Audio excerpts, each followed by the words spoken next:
नमस्कार। मैं इंदिरा सारस्वत, सहाचार्य श्री कल्याण राजकीय कन्या महाविद्यालय सीकर। प्रिय बच्चों, आज के इस व्याख्यान का हमारा विषय है रीतिकाल के प्रसिद्ध कवि पद्माकर। पिछले वीडियो में भी हम पद्माकर के पदों की व्याख्या कर चुके हैं।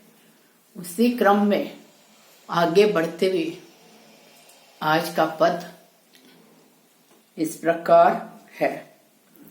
सीज व्रज चंद पे चलियो मुख चंद जाको, चंद चांदनी को मुख मंद सो करत जात।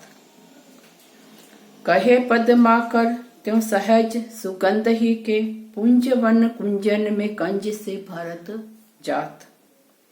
धरत जहाई जहां पग है पियारी तहां, मंजुल मजीट ही के माठ से डरत जात।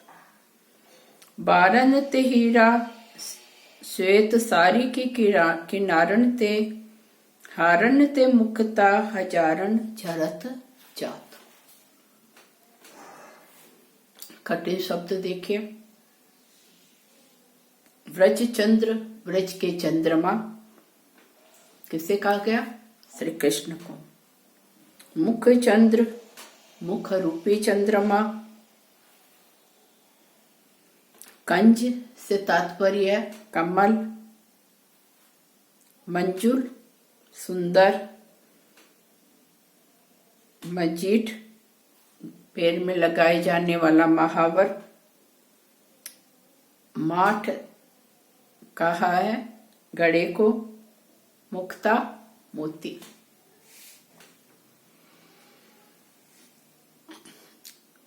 इस अवतरण में कवि पद्माकर राधा के रूप सौंदर्य का कवि पद्माकर ने वर्णन किया है कि राधा का सौंदर्य अनुपम है, जिसकी उपमा किसी से दी नहीं जा सकती है। कि अत्यधिक सुंदर अनुपम राधा है। कैसी है राधा जी? तो उस सुंदर राधा ने जब श्री कृष्ण के पास जाने वो लगी, तो उस समय राधा का चेहरा कैसा था? कि राधा जब श्री कृष्ण के पास जाने के लिए तैयार हुई तो राधा का चेहरा कैसा था? कि उसका मुख रूपी चंद्रमा, चंद्रमा की चांदनी की कांति को भी फीका कर रहा था। सीज व्रज चंद पे चलियो मुख चंद जाको, चंद चांदनी को मुख मंद सु करत जा। कि चंद्रमा की चांदनी से भी ज्यादा दीप्यमान, सुंदर, कांतिमान उस राधा का सौंदर्य था। कि यहाँ तक कि राधा के चेहरे के सामने चंद्रमा की कांति भी मंद, फीकी, कम नजर आ रही थी। कवि पद्माकर कहते हैं, कहे पद्माकर त्यों सहज सुगंध ही के, पुंज वन कुंजन में कंज से भरत जात। पद्माकर कहते हैं कि राधा के चलने से उसके शरीर की स्वाभाविक गंध कुंजों में व्याप्त थी। कि पुष्पों में, कुंजों में, जैसे वो रास्ते में आगे बढ़ रही थी, जा रही थी, तो राधा के शरीर की स्वाभाविक सुगंध पूरे रास्ते में, वन प्रांत में, फूलों में, पुष्पों में, सर्वत्र फैल गई थी। आगे की पंक्तियां कहते हैं कवि कि कहे पद्माकर त्यों सहज सुगंधी के, पुंज वन कुंजन में कंज से भरत जात। कि जैसे जैसे वो आगे बढ़ती तो सर्वत्र राधा के शरीर की सुगंध व्याप्त होती जा रही थी। धरत जहाई जहां पग है पियारी तहां, मंजुला मजीठ ही के माठ से धरत जा।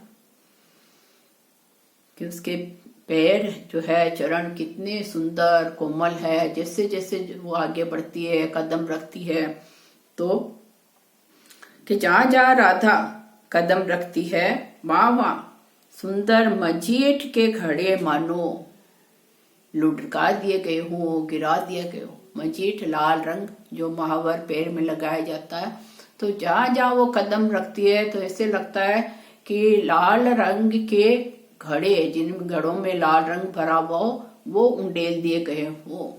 कि राधा ने अपने कोमल राधा के जो एड़ियां है, कदम है लालिमा वाले, जहां जहां राधा ने अपना चरण रखा धरती पर, वह जगह लालिमा युक्त हो गई।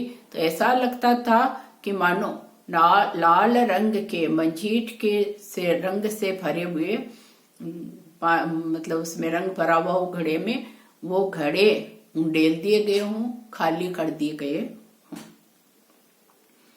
राधा की साड़ी कैसी है? बारन ते हीरा सेत साड़ी सेत श्वेत, कि राधा ने सफेद शुभ्र साड़ी पहनी हुई है और उसके किनारे पर मोती लगे हुए हैं, हीरे मोती लगे हुए हैं। बारन ते हीरा सेत साड़ी के किनारे थे, कि उसकी श्वेत साड़ी के किनारे जैसे जैसे हिलते हैं तो अनेक हीरे, हारन ते मुक्ता, और हजारों मोती,